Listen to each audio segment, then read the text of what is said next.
വൈകുന്നേരം ചെറുക്കനും കൂട്ടരും വിദ്യ കാണാൻ വീട്ടിലേക്ക് വരണ്ടെന്ന് അമ്മൂടി എന്ന് പറയും. അവര് വരുമ്പോ അച്ഛനുണ്ടാവോ? ആ കറിയാച്ചോണ്ട് നേരത്തെ വരാൻ പറഞ്ഞിട്ടുണ്ട്. അവനെ വണ്ടി ഏൽപ്പിച്ചിട്ട് ഞാൻ വേഗം വരാം. അമ്മേ, ചേച്ചിയെ കാണാൻ അവര് വരുന്നുണ്ട്.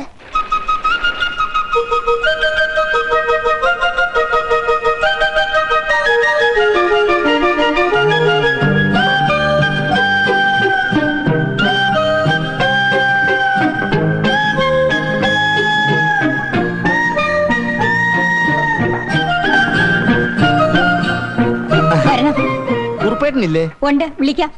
ഇരിക്കണം. ഗോപാലൻ നായർ വന്നിരിക്കുന്നു, ഒന്നിഞ്ഞു വരണം. ഞാൻ ഇപ്പൊ അങ്ങോട്ട് വന്ന് കയറിയുള്ളൂ. ഓ, ഇതാണ് പ്രശാന്തൻ. മനസ്സിലായി. വിദ്യേച്ച കാണാൻ ആള് വന്നിട്ടുണ്ട്. കാണാൻ വലിയ തെറ്റൊന്നുമില്ല.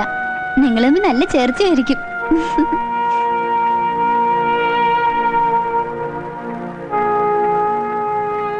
എന്താ ഇത്ര ആലോചിക്കാനുള്ളേ? എന്നാ വേഗം റെഡിയാവാ. ഈ കാര്യം ഉറച്ചു കഴിഞ്ഞാല് പ്രതിസന്ധിയിലാകുന്നത് പ്രശാന്തനാ. എന്താ? സ്വന്തം അമ്മാവനായതുകൊണ്ട് ബ്രോക്കർ കാശ് വാങ്ങിച്ചില്ലെങ്കിൽ ഒരു ചെറിയ വിഷമം പ്രശാന്തനുണ്ടാകുമല്ലോ. മരുമോനായാലും ശരി, സ്വന്തം മോനായാലും ശരി, ബ്രോക്കർ കാശ് വാങ്ങിച്ചില്ലെങ്കിൽ ഈ തൊഴിൽ ചെയ്യുന്നവരുടെ ഇടയിൽ ഞാൻ ഒരു കരിങ്കാലിയായിട്ട് മാറും.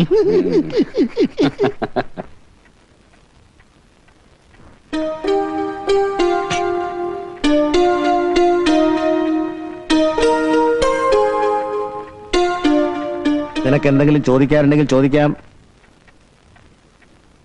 വിദ്യ എന്നല്ലേ പേര്? അതെ. ഏതുവരെ പഠിച്ചു? BSc കംപ്ലീറ്റ് ചെയ്തു. പിന്നെ ടൈപ്പും. ജോലിക്കൊന്നും ശ്രമിച്ചില്ലേ?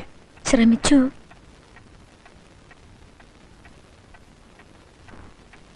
നിങ്ങൾക്ക് വേറെ എന്തെങ്കിലും പ്രൈവറ്റ് ആയിട്ട് ചോദിക്കുകയാണെങ്കിൽ ചോദിച്ചോളൂ, ഞങ്ങൾ മാറിത്തരാം. അല്ലേ കുറുപ്പേട്ടാ?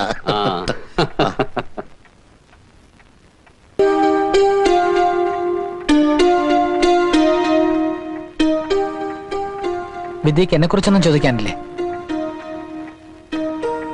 എന്നെ ഇഷ്ടമായില്ലെന്നുണ്ടോ? എനിക്കിഷ്ടായി. എന്താ രണ്ടുപേരും ഒന്നും മിണ്ടാതെ നിക്കണേ? ചോദിക്കാനുള്ളൊക്കെ ചോദിച്ചു കഴിഞ്ഞോ? എന്താ ഇഷ്ടപ്പെട്ടോ? ആ, അപ്പൊ ഇനി കാര്യങ്ങളൊക്കെ സംസാരിക്കാം. ഓ, ചേച്ചിക്ക് ആളെ ഇഷ്ടപ്പെട്ടോ? വിശാഖേട്ടന്റെ അത്രയും നല്ലതല്ല. ഒന്ന് പതുക്കെ പറയടി, അപ്പുറത്താളുണ്ട്. മോളെ,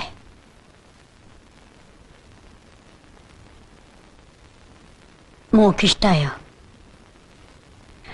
എന്റെ ഭഗവതി, ഇതെങ്കിലും ഒന്ന് നടന്നു കിട്ടിയാ മതിയായിരുന്നു. അന്നേ ഞാൻ പറഞ്ഞതല്ലേ ഗോപാൽ നായരെ, 50,000 രൂപ കൂടുതൽ തരാൻ എനിക്ക് കഴിവില്ലാന്ന്. ഇപ്പൊ തന്നെ ഞാൻ ഉദ്ദേശിച്ചാലും 25,000 രൂപ കൂടുതലാണ് നിങ്ങൾ ചോദിക്കുന്നത്. എന്നെ സംബന്ധിച്ചിടത്തോളം കടവും കടപ്പടിയൊക്കെ ആണെങ്കിലും ഒരു നല്ല കാര്യം നടക്കട്ടെ എന്നുള്ള ആഗ്രഹം കൊണ്ട് പറയാ. ഒരു 10,000 രൂപയും 10 പവന്റെ സ്വർണവും നിശ്ചയത്തിന് തരാം. ബാക്കി 25,000 രൂപ സ്വർണ്ണമായിട്ട് വേണി സ്വർണം, കാശായിട്ട് വേണി കാശ് 6 മാസം കഴിഞ്ഞ് തന്നേക്കാം. ഇനി കല്യാണ ചെലവുകൾ വേറെ നോക്കണം. അല്ല, അതിപ്പോ ഇവന്റെ അമ്മ സമ്മതിക്കുമെന്ന് തോന്നണില്ല. പെങ്ങൾ 1 ലക്ഷത്തിൽ തന്നെ മുറുക്കി പിടിച്ചിരിക്കുക. ഞാനത് മുക്കാലാക്കിയിരിക്കുകയാണ്. അത് 75,000 രൂപ കടം പറഞ്ഞാൽ. ഏതായാലും ഞാൻ അമ്മയോടൊന്ന് ആലോചിക്കട്ടെ. അമ്മ സമ്മതിക്കായിരിക്കില്ല. ഞാൻ സമ്മതിക്കത്തില്ല. സ്ത്രീധനത്തോയ്ക്ക് അവധി പറഞ്ഞിട്ടുള്ള ആലോചനയൊന്നും നമുക്ക് വേണ്ട. കുറച്ച് ബുദ്ധിമുട്ടുണ്ടെങ്കിലും അവരും നല്ല തറവാട്ടുകാരാണ് അമ്മേ. പറഞ്ഞ വാക്ക് പാലിക്കാതിരിക്കില്ല. അവധി പറഞ്ഞ സ്ത്രീധനം ഒന്നും തിരിച്ചു കിട്ടിയതായ ചരിത്രമില്ലടാ മോനെ. കുറെ നാളായി ഈ പെണ്ണ് കാണൽ തുടങ്ങിയിട്ട്. നാട്ടുകാരെന്നെ കളിയാക്കി തുടങ്ങി. ചായയും പലഹാരവും കഴിക്കാൻ വേണ്ടി വീട് തോറും കയറിയിറങ്ങി നടക്കാണെന്ന് പറഞ്ഞ് ഇപ്രാവശ്യം ഒരുമാതിരി ഒത്തു വന്നതാ. അപ്പോഴായി സ്ത്രീധനത്തിന്റെ പ്രശ്നം. അമ്മയ്ക്ക് പെണ്ണ് എങ്ങനെയായിരുന്നാലും കുഴപ്പമില്ലല്ലോ, സ്ത്രീധനമാണ് വലുത്. അതേടാ, നിനക്ക് കിട്ടാൻ അർഹതയുള്ളത് കൊണ്ടാ ചോദിക്കുന്നത്.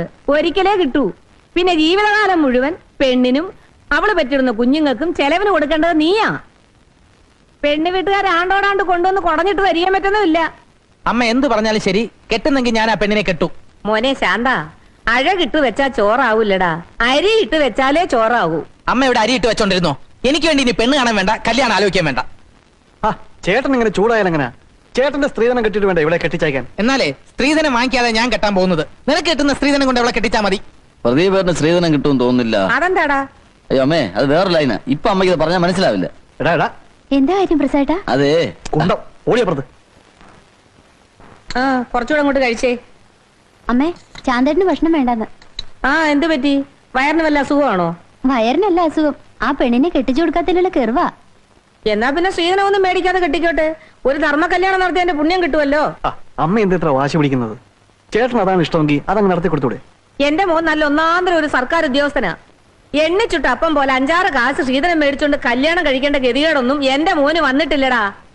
എന്റെ അമ്മേ, നമ്മൾ ആവശ്യപ്പെട്ട സ്ത്രീധനം അവർ തരില്ലെന്ന് പറഞ്ഞില്ലല്ലോ. ബാക്കി 25,000 രൂപ 6 മാസം അവർ തരില്ലേ? ചേട്ടൻ ഇത്ര ഇഷ്ടപ്പെട്ട സ്ഥിതിക്ക് ഇതങ്ങ് നടത്തി കൊടുക്കാമേ. അല്ലെങ്കിൽ ഇനി ഇവിടെ ആരെന്ത് പറഞ്ഞാലും ദേഷ്യമായിരിക്കും. ദേ ഇപ്പൊ തന്നെ നിരാഹാരം തുടങ്ങിയിരിക്കുക. എടാ ശാന്ത, എഴുന്നേറ്റ് ഊണ് കഴിക്കേ. എടാ എഴുന്നേക്കാൻ. ചേട്ടൻ ഇങ്ങനെ നിസ്സാര കാര്യത്തിന് കൊച്ചുകുട്ടികളെ പോലെ പട്ടിണി കിടന്നാൽ എങ്ങനെ? ഇത് നിസ്സാര കാര്യമാണോ? വിവാഹം എന്നൊക്കെ പറയുന്നത് ലൈഫിന്റെ ടേണിംഗ് പോയിന്റ് അല്ലേ? ഒത്തു കിട്ടുന്നവൻ ഭാഗ്യവാൻ അല്ലേ ചാന്തേട്ടാ? അയ്യോ, ലോകത്ത് ഈ ഒരൊറ്റ സുന്ദരി കോതയല്ലേ ഉള്ളു കെട്ടാൻ. എടാ ദേ, ഇനി അമ്മ കാരണം നിനക്ക് കല്യാണം കഴിക്കാൻ പറ്റിയില്ല എന്ന് വേണ്ട. പിന്നെ 6 മാസത്തിനകം നിനക്ക് തരാമെന്ന് പറഞ്ഞ 25,000 രൂപ പറഞ്ഞ ദിവസം തന്നെ ഇവിടെ കിട്ടിയിരിക്കണം. അവരത് തരാതിരിക്കില്ലമ്മേ. സന്തോഷം കണ്ടില്ലേ? എലി പുന്നല് കണ്ട പോലെ.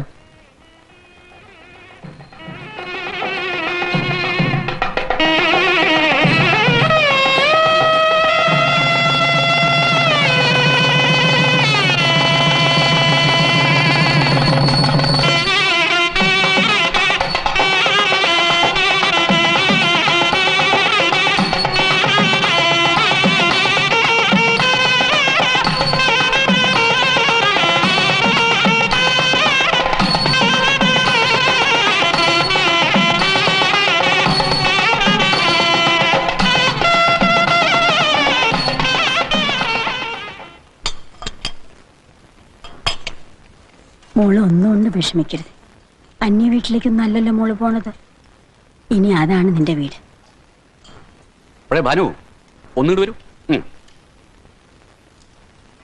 വിദ്യേ,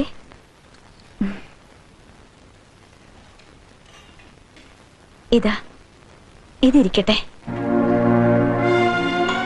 ഞാൻ നിനക്ക് വേണ്ടി കരുതി വെച്ചിരുന്നതാ. ഇത്രേ ചേച്ചിയെ കൊണ്ട് നിവർത്തിയുള്ളൂ. എനിക്കെന്തിനു ചേച്ചി രൂപ? എനിക്ക് തരാനുള്ളതെല്ലാം ഇവിടുന്ന് തന്നല്ലേ വിടുന്നത്.